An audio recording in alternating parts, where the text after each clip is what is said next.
Good morning, everyone. I'm Dick Berner, co-director of the Volatility and Risk Institute at NYU. I'm Rob Engle. Welcome. Welcome, everybody. We're very pleased to kick off our conference this morning on the macroeconomics and consequences and implications of decarbonization, the transition to a lower carbon economy. A lot of items on our agenda today. We want to get started first by telling you what's going on at the VRI, what's new, and what our plans for the future are, and then we'll proceed with our program. So I'm going to turn it over to Rob. Rob, please go ahead. Great, thanks. So Dick, it's great to be with you. I'm glad so many people were able to join us today.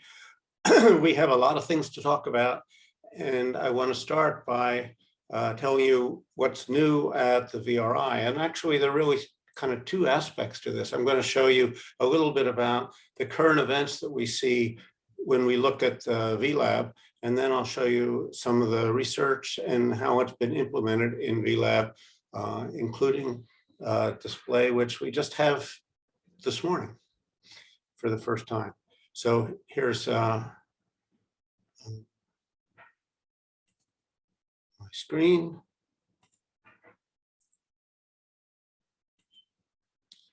So I assume you can see this now? Yes, I hope, okay. So I want to start by saying farewell to our good friend, Peter Carr, who passed away in January. He is a good friend of the VRI. He was the initiator and leader of the financial engineering program at Tandon, and before that at Courant. He's a fabulous and eminent practitioner as well as academic, and we will miss him tremendously. So let me just begin by showing you a picture that you see when you first turn to VLab, which is the volatility risk map of the world. And you can see how red the map is for most of the world, especially US and Russia, as we see this Ukraine war continuing.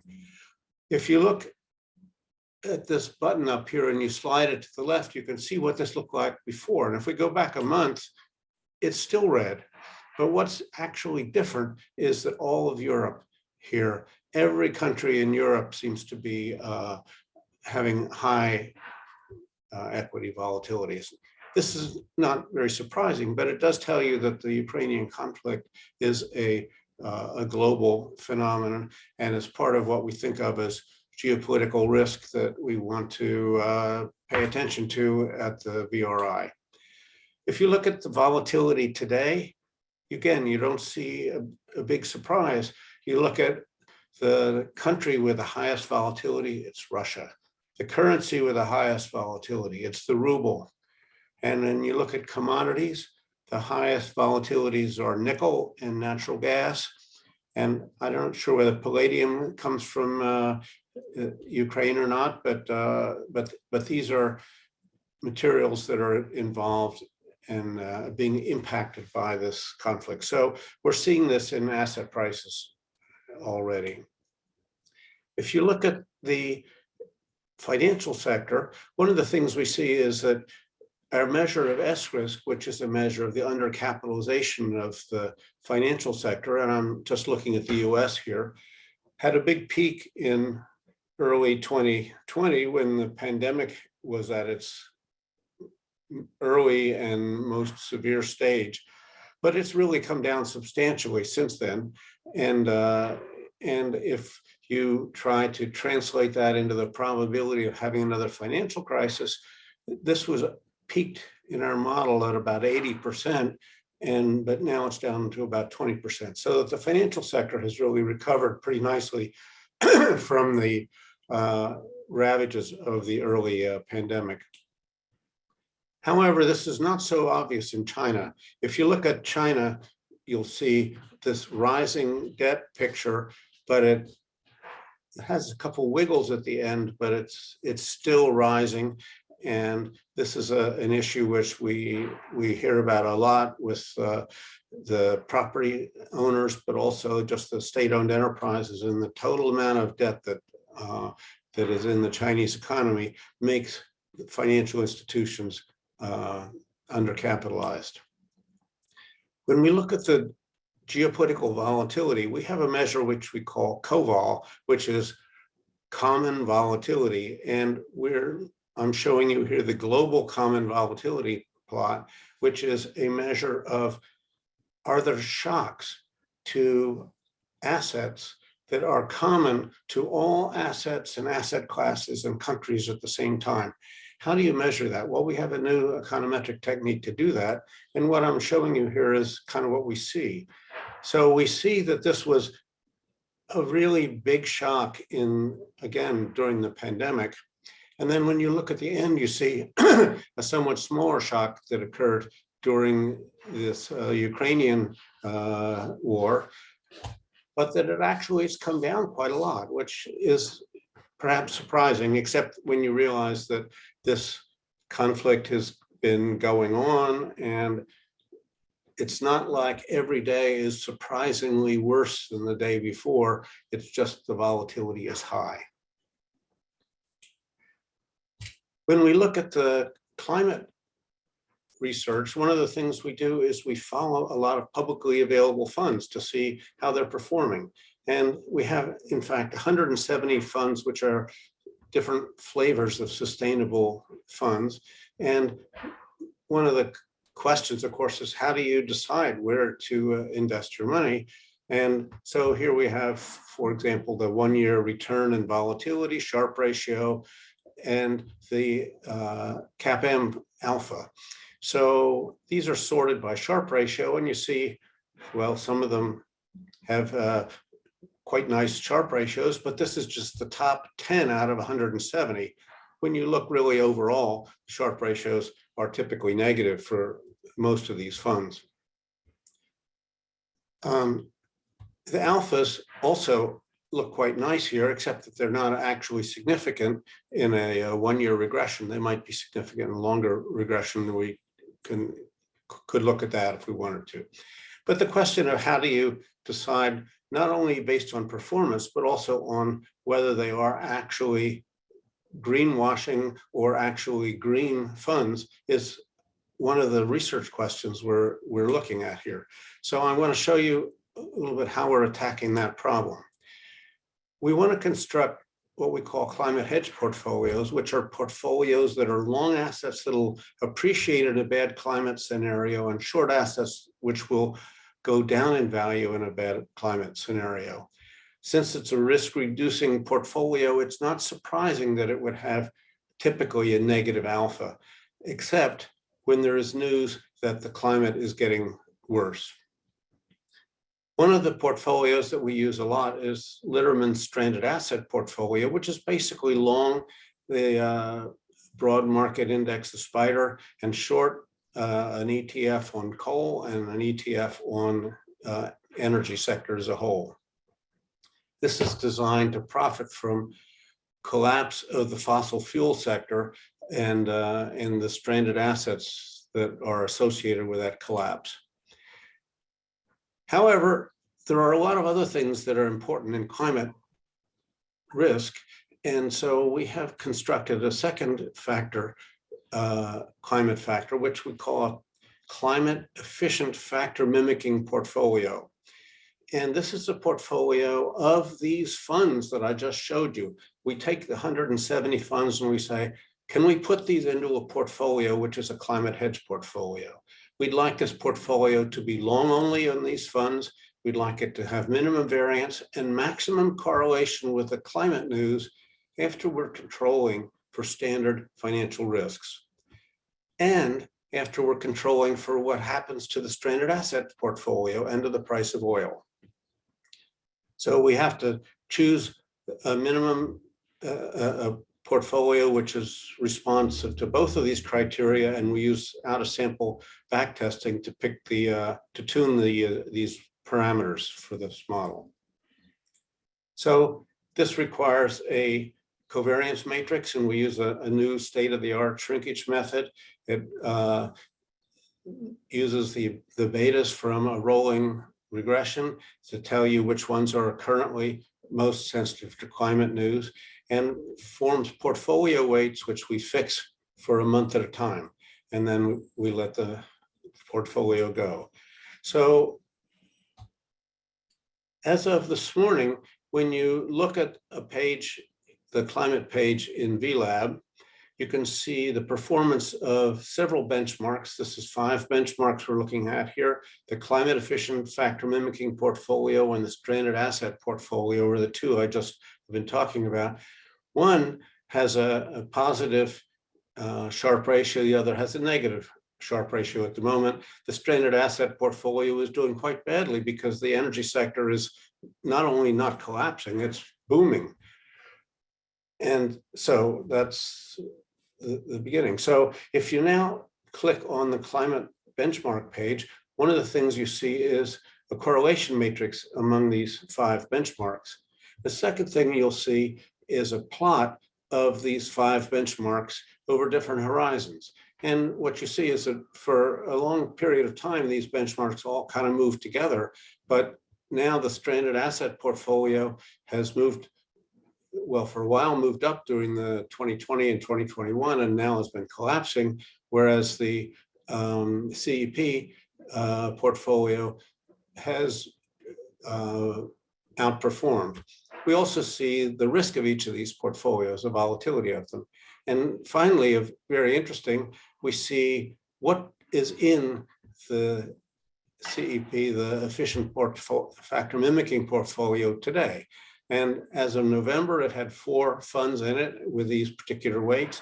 As of today, it actually only has 1 fund in it, which is the Crane Shares Global Carbon Strategy, or KRBN, which actually has a nice tie with the VRI, since one of our new board members is actually responsible for bringing this to market a couple of years ago, and we were active in helping him do that.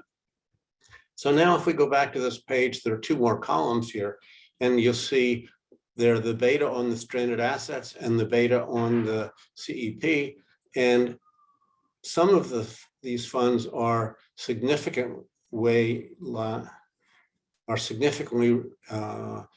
influenced by the stranded asset portfolio and some by the CEP. So we have really 2 flavors of green, 2 ways of seeing that portfolios actually are responding to the kind of things we think a green portfolio should do. And so this is an added way of trying to decide which funds we like. It's also a way of trying to find out which assets might be green and what flavor of green they are, and even which banks might be green and what flavor of green. And when we look at the banks, we are actually doing what you might call a stress test, a climate stress test. And this climate stress test has basically focused on the climate beta of financial firms to see whether the portfolio they are holding looks like it's green or brown from a market point of view. When we look at these betas over time, we see that they're changing over time, but from the size of beta, we can calculate the impact of a climate change and see which banks might be unduly impacted by an extreme move in this climate factor. So we've done this for banks all over the world. And this is a picture of what the betas look like for the US banks. And what you see here is 0. You see that they're up and down and up and down, but toward the end of the sample, they seem to be pretty much rising over time. And if you look at the same thing for UK, you see, well, 0 is a little lower here for the UK. And so these look like they're positive most of the period, but also rising at the end of the sample. So this is a paper which has been presented many times to central banks all over the world, and there's a lot of interest in this approach, as well as many other approaches to calculating climate stress tests for financial institutions. We've agreed to write a survey of this. We are now collaborating with the New York Fed because Hae-Yoon Jung, who is the lead author on this paper and is now an associate at the Fed, and IDB has funded some of this work for Latin America, and the EBA and potentially the ECB are involved in helping us validate and extend this work for the European system. So please take a look at this. It will be up on VLab quite soon. And there are tutorials throughout to show you how things work. So let me stop now and turn back over to Dick. Okay, thanks, Rob. I just want to continue the discussion a little bit with, our focus on where we're going in the VRI. We've lately benefited from some fundraising activity. Being an academic research center, we rely on external funding, and we've gotten some grants lately that have been helpful. One from Cirrus, and at lunchtime we'll have a talk from Mindy Lover, who is the president of Cirrus. We also get support from other institutions like BlackRock, and we'll have a talk at lunch from a BlackRock representative, Ping. And we've added to our external advisory board 3 new members: Bruno DePere from BlackRock, from BlackRock, Bloomberg, I'm sorry, Ron Kahn from BlackRock, and Rick Mayo-Smith from Climate Finance Partners. They all give us intellectual and financial support. So that's really helped us in our research, and we look forward to their contributions to advise us as well. In terms of our research priorities, Rob's talked a lot about the work that we're doing on climate-related risks, the topic of this conference. And we're going to make some extensions and improvements to the things that Rob was talking about, particularly on sea risk and climate stress testing, a variety of improvements there, extending it beyond banks, perhaps to look at insurance companies who are a key focus in thinking about climate-related risks and how they manage them, asset managers and asset owners and other financial institutions. We want to look at a variety of climate hedge factors in those hedge portfolios and other measures of transition risks. We are collaborating and comparing our work with the work that central banks and other supervisors are doing as well, because our work is designed to be complementary to it. The work that we're doing can also help perhaps test the greenness of financial assets. And as you all know, in ESG, a big challenge is trying to define what that really means. And we think that we can make a contribution to doing that with some of our analysis. I want to look at the impact of whether or not physical climate risk is priced in markets, heat buildup in particular, and we're doing some research on that. And finally, related to net zero commitments, we plan research in that area. As you may know, the VRI examines not just climate, but also 4 other areas of risk: cyber, geopolitical that Rob alluded to, pandemic, and financial risk, of course. And we're doing research in those areas to greater or lesser degree. And we welcome suggestions on what our priorities should be, particularly as the pandemic is continuing, as we're continuing to face threats from cyber-related events. And in financial risk, we also look at the impact of all these developments on financial markets. In that regard, we're trying to incorporate contingent liabilities in our calculations of S-risk, the measure that Rob showed earlier on his screen that looks at the undercapitalization of financial institutions.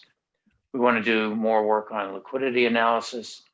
and on inflation risk, which obviously is prominent today.